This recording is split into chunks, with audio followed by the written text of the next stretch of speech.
నిన్నటి దినాన ఒక చోట నా ఫ్యాన్ తీసేయి ఒక చోట దేవుని సన్నిధి గురించి మాట్లాడుతున్నాను. ఎందుకని లేవీయులను దేవుడు ఇశ్రాయేలుని ఆశీర్వదించమని ఎందుకు దేవుడు లేవీయులకి చెప్పాడు?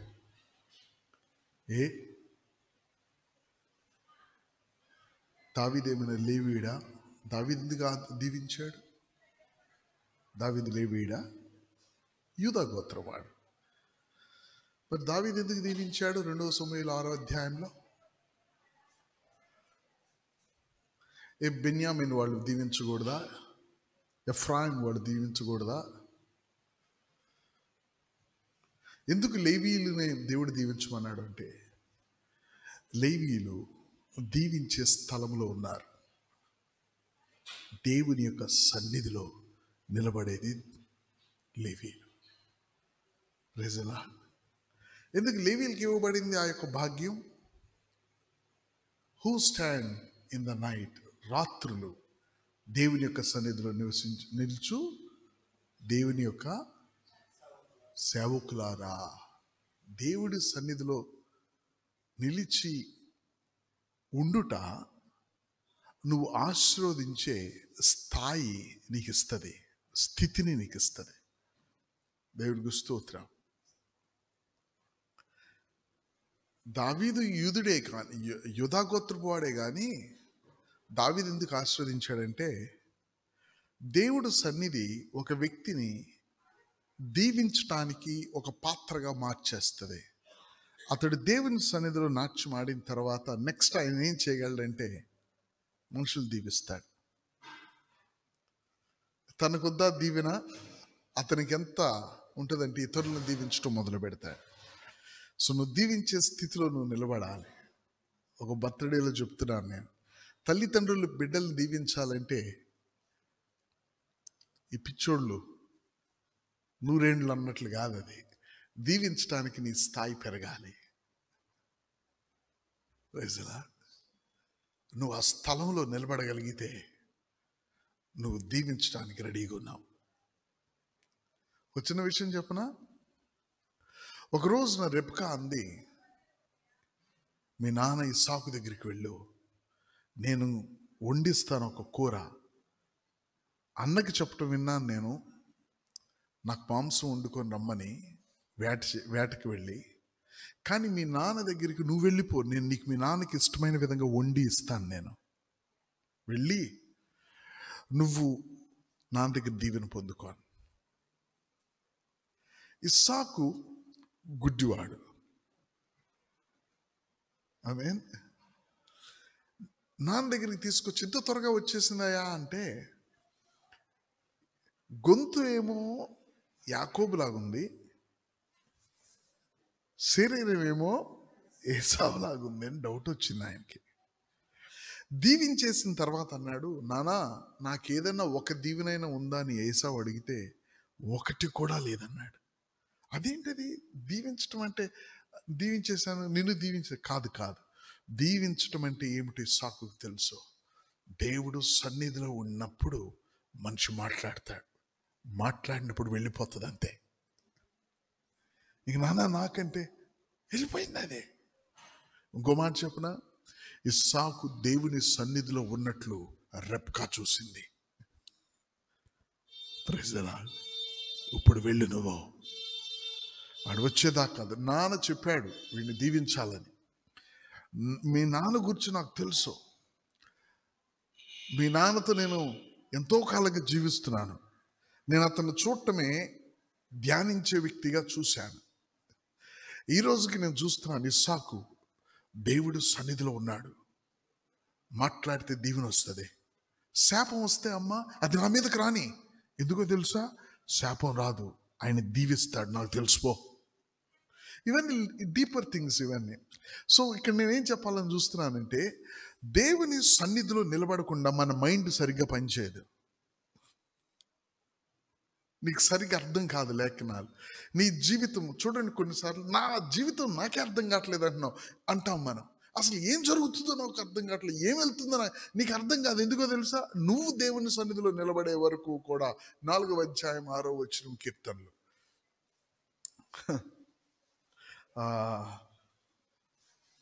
ఒక నిమిషం, 4-6 చదివే ముందు ఇది చదువుదాం. 73:17 కీర్తనలు. నేను దేవుని పరిశుద్ధ స్థలములోనికి పోయి వారి అంతము గురించి ధ్యానించే వరకు ఆ సంగతి నాకు ఆయాస్కరంగా ఉంది. నాకేం అర్థం కావట్లేదు, నాకేం గ్రహింపు రావట్లేదు, నాకు పరిస్థితి వివరించబడటం లేదు, నాకేమవుతుందో అర్థం కావట్లేదు. అప్పుడు నేనేం చేశాను తెలుసా? దేవుని సన్నిధికి పోయి వారి విషయం నేను ధ్యానించాను. ఏంటి ప్రభు అని దేవుడి సన్నిధిలోనికి వెళ్ళి నువ్వు ధ్యానించినప్పుడు, దేవుని సన్నిధిలో నువ్వు ఉన్నప్పుడు నీ యొక్క ఆయాసం లేక నీకు ఒక పరిస్థితి మీద ఒక గ్రహింపు వస్తుంది. Praise the lord. Amen. God bless you. ప్రభు సన్నిధి అనే మాట అది తాకితే నన్ను ఎక్కడో తాకినట్లుంటుంది నన్ను. Praise the lord. ఏదో నాకు సంబంధించిన విషయంలాగా, ఎక్కడ ముట్టినా తేనె బయటకు వచ్చినట్లుగా, anywhere you touch something will come out. దేవుని యొక్క సన్నిధి, ప్రభు బిడ్డలారా, ఈ మాట నేను చెప్పాలనుకున్నాను మీతో. ఆల్రెడీ ఒకసారి నేను చెప్పాను. దేవుని సన్నిధిలో ఒక వ్యక్తి ఉండాలి అంటే, దేవుని యొక్క సన్నిధిని ఒక వ్యక్తి ఎరగాలి అంటే ఒక జీవితాన్ని అలవాటు చేసుకోవాలా. అదేమిటో తెలుసా? ఆయనకి ఇష్టలుగా బ్రతకటం నేర్చుకోవాలి. ఇదే ఆయనకి ఇష్టలు. ప్రభు ఏమన్నాడు? నేను నా సన్నిధి మీతో రాదన్నాడు. ఎందుకు రాదు? నా సన్నిధి కనుక వస్తే 2 విషయాలు జరుగుతాయి. ఒకటి బ్రతకటం అవుతుంది, లేకపోతే చావటం అవుతుంది. గమనించారండి మీరు? ఒకటి బ్రతకటం అవుతుంది, లేకపోతే చావటం అవుతుంది. అననీయ సఫరియా చనిపోయారు. మీరు కనుక చూస్తే ఆ యొక్క నిర్గమకాండ 14వ అధ్యాయంలో తప్పుడు సమాచారం తీసుకొచ్చిన వారు చచ్చిపోయారు, కాలేబు యెహోషువ బ్రతికారు. చదివారు అది మీరు? అదే 14వ అధ్యాయంలోనే సంఖ్యాకాండం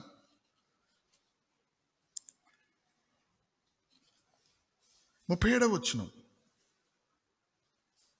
దేవుని బిడ్డలను దేవునికి వ్యతిరేకంగా తిప్పిన వాళ్ళు అనగా ఆ దేశమును గురించి 37వ వచనం 14వ అధ్యాయం సంఖ్యాకాండం. చెడ్డ సమాచారం చెప్పిన మనుషులు ప్రభు సన్నిధి ఉంటే బ్రతకటమా లేకపోతే చనిపోవటమా? మోషే దేవుని సన్నిధి నుంచి కిందకి దిగి వచ్చాడు, బంగారపు దూడలేపారు. బ్రతకాలనుకున్న వాళ్ళు ఇటు, చనిపోవాలనుకున్న వాళ్ళు అటు.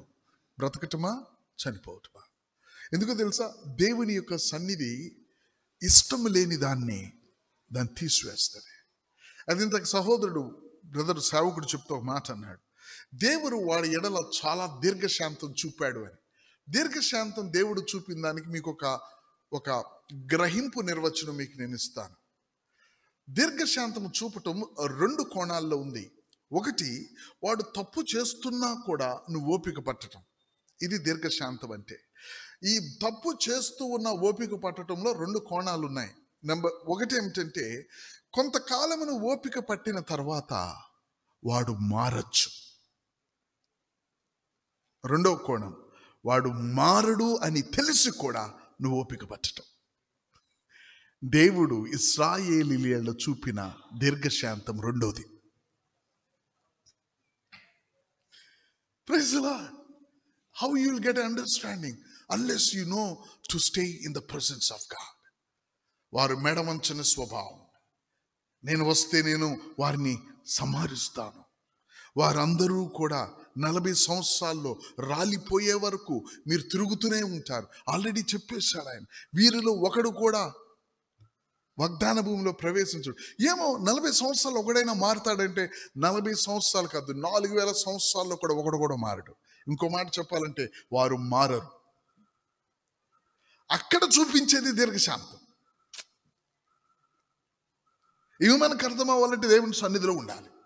సో దేవుని సేవకుడు, దేవుని యొక్క బిడ్డలు ఈ 2 విధములైన దీర్ఘశాంతం ఉంటుంది. వాడు మారచ్చేమో అని, వాడు మారుడు అని 2 ఉంటాయి. కొంతమంది మారరు, వాళ్ళని సరి చేయటం మానేస్తాం. కొంతమంది మారచ్చేమో, ఓపిక పడదాం. కానీ దేవుడికి మారగలరు, మారుతారు, మారరు కూడా ఆయనకి తెలుసు. దేవుడు చూపించిన యొక్క దీర్ఘశాంతము రెండవది, వాళ్ళు మెడవంచిన వారు ఇదైపోతారు. అయినా నేను వాళ్ళకి ఆహారం ఇచ్చాను, దేవుని వారికి నీళ్ళు ఇచ్చాను. దీర్ఘశాంతము ఆయనకి వాళ్ళకి తక్కువ చేశాడా దేవుడు? వాళ్ళకి పిల్లలు కూడా ఇచ్చాడు. అవునా? ఎట్లా చెప్తాం పిల్లలు ఇచ్చాడని? వాళ్ళ సంతానమే కదా కానాన్లో ప్రవేశించింది. సున్నతి లేని వాటి సంతానమే కదా కానాన్లో ప్రవేశించింది. వాళ్ళ పిల్లలు పుట్టినప్పుడు వాళ్ళ పిల్లలకి సున్నతి కూడా చేయలేదు. వాళ్ళు గమనించారా? వాళ్ళ పిల్లలకి సున్నతి చేయకపోవటం అనేది మోషే నుంచి వచ్చింది కాదు, అబ్రహాం నుంచి వచ్చింది. సున్నతి చేయకపోవటం అనేది వాళ్ళ యొక్క తిరుగుబాటు స్వభావం. సున్నతి అనేది స్వభావాన్ని తగ్గించుకునేది, అది లోబడే స్వభావం. సున్నతి అనేది, సున్నతి చేయకపోవటము తిరుగుబడే స్వభావం. వాళ్ళ పిల్లలకు పుట్టినప్పుడు వీళ్ళందరూ సున్నతి పొందిన వాళ్లే, మరి పిల్లలకి ఎందుకు సున్నతి చేయలేదు? అయినా దేవుడు వాళ్ళకి పిల్లల్ని ఇచ్చాడు. చూసారా? దాన్ని ఏమంటారు? వాళ్ళు మారరు, వారు రాలిపోతారు అని తెలిసి కూడా అది దీర్ఘశాంతం. Praise the Lord. దేవుని యొక్క సన్నిధిలో మనం నిలబడటానికి ఎప్పుడూ కూడా ఒకటి గుర్తించండి, ఆయనకి ఇష్టమైన వారంగా మన జీవితాలు ప్రతి విషయంలో మనం జాగ్రత్త పడాలి. ఆయనకి ఇష్టలుగా బ్రతకాలి. అప్పుడు ఆటోమేటిక్గా ఆయన యొక్క సన్నిధితో నువ్వు జీవించడం అనేది నీకు తెలుస్తుంది. నువ్వు ఇష్టడు అంటే మరి ఎక్కువ ఆత్మీయతను పులిమేయటం కాదు. నువ్వెప్పుడు ప్రార్థనలోనే, వాక్యంలోనే. నువ్వు ఇష్టడుగా అంటే నువ్వు చదివిన వాక్యం, నువ్వు చేసే ప్రార్థన, నీ యొక్క దినము నడిచే దాంట్లో నువ్వు పెట్టగలగాలి. God bless you. మన జీవితాల్లో అనేకమైన ఆశీర్వాదాలు ఉంటాయి. ఆశీర్వదించిన వాడు లేకపోతే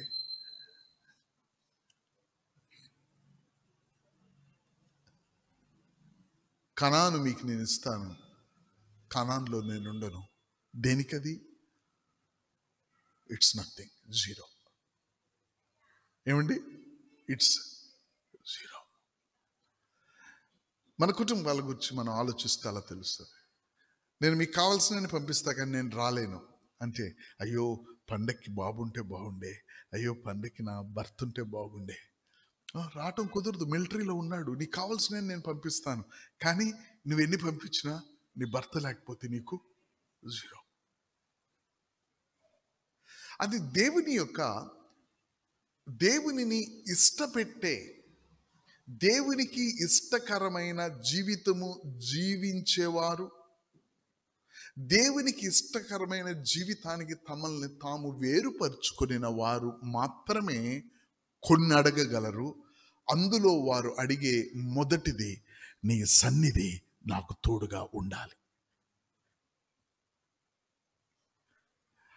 ఆ దేవునికి ఇష్టలుగా బ్రతకటాన్ని బట్టి మాత్రమే ఇటువంటి అడగటం అనేది వస్తుంది.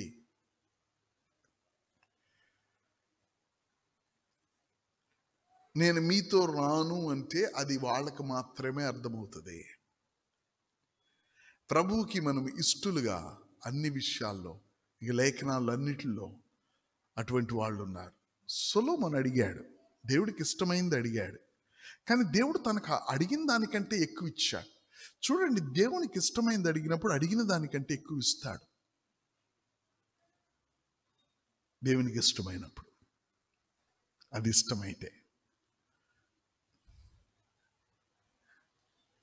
సొలొమోను అడిగాడు, కానీ బైబిల్లో కొద్దిమంది ఆయన సన్నిధిని అడిగారు. నా హృదయానుసారుడు. ఎవరు హృదయానుసారుడు? నా చిత్తానుసారం, నా హృదయంలో ఉన్న దాని అంతటి ప్రకారం చేసేవాడు. ఏమిటి ఆయన హృదయం అంటే? నిత్యము దేవునికి ఇష్టమైంది చేయటానికి తన మనసును పెడతాడు. అతడు మనిషే, పాపం చేశాడు, అయితే వెంటనే అన్నాడు, నీ సన్నిధి నా నుంచి తీసివేయద్దు అన్నాడు. అంటే అతను దేన్ని బట్టి బ్రతుకుతున్నాడంటే దేవుని సన్నిధిని బట్టి బ్రతుకుతున్నాడు. దేవునికి స్తోత్రం. సో సింపుల్ థింగ్ ఏమిటంటే దేవుని యొక్క సన్నిధిని మనం గ్రహించాలి అంటే మనము దేవుని సన్నిధిని మనం అనుభవిస్తాం. మిరియాము కంజరు తీసుకొని పాట పాడింది, నాట్యమాడింది. దేవుని యొక్క సన్నిధిలో ఆమెకు కదలటం తెలుసు, కానీ దేవుని యొక్క సన్నిధిలో జీవించటం దేవుని సన్నిధిని బట్టి బ్రతకటం ఆమెకు తెలియదు. ఆమెకి ఇష్టమైంది ఆమె మాట్లాడుతుంది, ఆమెకి కష్టమైతే అది మాట్లాడుతుంది. అది దేవునికి ఎంత ఇష్టమో దేవునికి ఎంత కష్టమో అవసరం లేదు ఆమెకి. తన సొంత రక్త సంబంధి తమ్ముడైనా ఆ మాట్లాడేదంతే. నా హృదయ ధ్యానము, నా నోటి మాటలు నీకు అంగీకారంలో గురుగాక. దేవుని యొక్క సన్నిధి, ప్రభు ఆ కృపను మన జీవితాల్లో బయలుపరచును గాక. You should be like A tablet. You should be like A tablet. Tablet అంటే డోలో కాదు. ఐ మీన్ నువ్వు ఒక 10 ఆజ్ఞలు రాయబడిన ఒక పలకలాగా. దేవునికి స్తోత్రం. నువ్వు ఎక్కడ నిలబడినా రాయబడిన ఆ యొక్క మాటలు ఆ పలక మీద, ఆ పలక నీ హృదయం, ఆ సన్నిధి అక్కడ దేవుడు ప్రత్యక్షపరచాలి. దేవునికి స్తోత్రం. వ్రాయబడిన హృదయం అనే మెత్తని హృదయం మీద వ్రాయబడిన ఆ దేవుని యొక్క మాట, వాక్కు. దేవునికి స్తోత్రం. 2 పలకలు దేవుని సన్నిధి. దేవుని సన్నిధి ఉన్నప్పుడు ఇష్టలు బ్రతుకుతారు, ఇష్టలు కానివారు. సమూయేలు దగ్గర దేవుని సన్నిధి ఉంది, అయితే డేంజర్ ఏంటో తెలుసా? వచ్చాడంటే ఆగాగం చంపుతాడు. ఆమేన్. ఏలియా దేవుని సన్నిధిలో నివసించే వ్యక్తి. డేంజర్. వచ్చాడంటే 300 మంది బయలు ప్రవక్తలను చంపుతాడు. Praise God. Praise God. మీరు బ్రతకటానికి కావలసిందంతా ఆయన సన్నిధిలో ఉంది. అది చాలు మనకి, మనం బ్రతకటానికి. ఆయన సన్నిధిని కేవలం నువ్వు ఎరుగుతావు, కానీ నువ్వు పాత్ర అవ్వలేవు.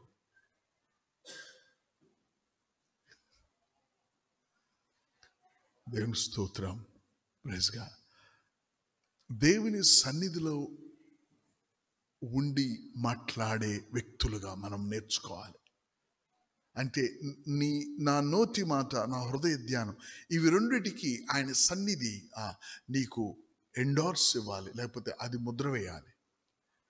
అది ఎలా నేర్చుకుంటామంటే మొట్టమొదటి మన జీవితంలో ఆయనకి ఇష్టం అవునా కాదా, ఆయనకిష్టులుగా 1 కొరింథీ 10వ అధ్యాయము 5వ వచనం అండి. ఆ అనేకులు ఆయనకిష్టులుగా, అంతేనండి? కరెక్ట్ అని నేను చెప్పిన రిఫరెన్స్ 1 కొరింథీ 10:5 అది. Praise lord. కరెక్ట్ రిఫరెన్స్ కరెక్టేనా? 5:10 5:10 ఎక్కువ మంది. ఇదొక్క మాట గుర్తుంచుకోండి. ఇష్టంగా లేకపోబట్టి రాలిపోయారు. ఎందుకు రాలిపోయారు? ఇష్టంగా లేకపోవటం బట్టి. ఇష్టంగా ఎందుకు లేరు?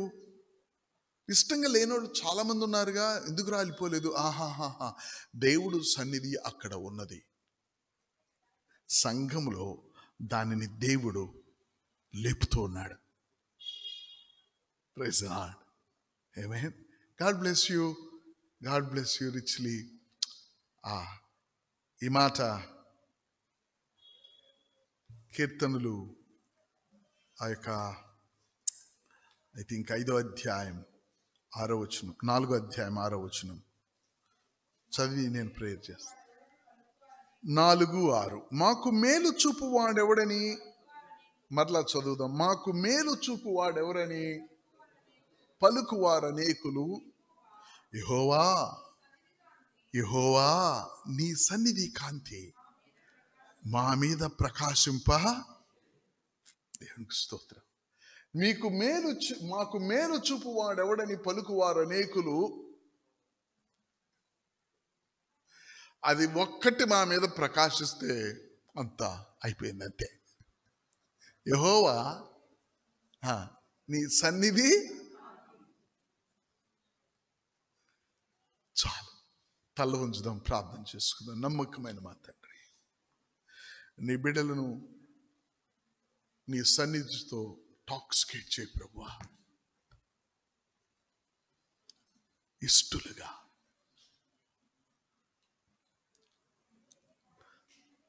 నీ కృపలో ఆది నుండి నన్ను నువ్వు రక్షించిన 33 సంవత్సరాలు నీకు ఇష్టడుగా ఉండే మనస్సుని నాలో నువ్వు పుట్టించావు.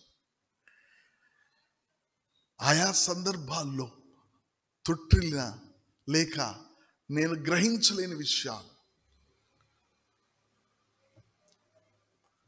లేక నీకు ఆయాసంకరమైన విషయాలు లేకపోలేదు, కానీ వేరు మాత్రం నీకు ఇష్టడుగా ఉండాలనేది ప్రథమమైనది. అంతకాలపు ప్రయాణంలో నుంచి చిలికిన ఆ యొక్క మజ్జిగ నుంచి వచ్చే ఈ యొక్క వెన్న, ఈ దినాన్ని బిడ్డలకు ఇస్తున్నావు. అది ఎంతో మధురం. పెరుగులో లేని రుచి, మజ్జిగలో లేని రుచి, పాలల్లో లేని రుచి ఈ వెన్నను కాస్తే నీతిలో ఉంటుంది ప్రభువా. ఆ ఇమిడి ఉన్న ఈ యొక్క ఉన్నతమైన విషయాన్ని పాలు తేనెలను వీళ్ళు అనుభవించుదురుగాక. నీ సన్నిధి పాలు తేనెలు. హల్లెలూయా. నీ సన్నిధి పాలు తేనెలు. దానిని తిని వారు బ్రతుకుతారు. నీ సన్నిధి కాంతి వారి మీద ప్రకాశించి వారు బ్రతుకుటకే, వారు ఫలించుటకే. సూర్యుడు ఒక చిన్న విత్తనము మీద, మొక్క మీద వచ్చినప్పుడు ఏ విధంగా అది రోజు రోజుకి ఎదుగుతుందో, నీ సన్నిధి కాంతిలో నీ బిడ్డలు అలా ఫలించటానికే నీ మనసును పెట్టావని నేను ఎరుగుదురు నాయన. కాబట్టి నీ బిడ్డలు ఆ విధంగా నీకు ఇష్టలుగా ఉండే నీ ఆత్మక్రియను నువ్వు కొనసాగించుకునమని వారు దీవింపబడుతూ ఉండగా పరలోకంలో సంతోషించేవాడు నువ్వే. నా దాసుడు యోబును చూసావా, ఎంత దీవింపబడ్డాడో అని మాట్లాడేవాడు నువ్వే. కాబట్టి ప్రభువా, నీ బిడ్డలు ఆ విధంగా నీ సన్నిధిలో దీవించమని, మేము దీవించబడి అపవాదిని అభివృద్ధి చెందిన వారమై వాడిని జయించి నీ రాజ్యం విస్తరింపచేయుదుముగాక. బిడ్డలు ఆశ్రదించండి. నీ సన్నిధి వారికి తోడైండును గాక. నీ కృప వారితో వెళ్ళును గాక. నీ సన్నిధి వారికి బోధించును గాక. నీ సన్నిధిలో వారి యొక్క హృదయము నీ విషయాలను ధ్యానించును గాక. వారి ఆయాసము పోయి వారి విషయాలను గ్రహించుదురుగాక. నీ ఘనమైన నామానికి వందనాలు చెల్లిస్తూ క్రీస్తునామమున ప్రార్థించి వేడుకుంటున్నాం తండ్రి, ఆమేన్. నా ప్రాణమా యెహోవాను సంతించు, నా అంతరంగ సమస్తమైన పరిశుద్ధ నామమును సంతించు. నా ప్రాణమా యెహోవాను సంతించు, ఆయన చేసిన కాదు దేన్ని మరు. మన తండ్రి దేవుని యొక్క ప్రేమ, ప్రభువైన యేసుక్రీస్తు వారి యొక్క కృప, పరిశుద్ధాత్మ దేవుని యొక్క అన్యోన్య సహవాసం మనకును సకల పరిశుద్ధులకు ఇప్పుడును ఎల్లప్పుడును ఆయన రాకడ పర్యంతరమును మనకు తోడై ఉండి మనల్ని నడిపించును గాక. ఆమేన్. God bless you all. దేవుడు మిమ్మల్ని దీవించును గాక.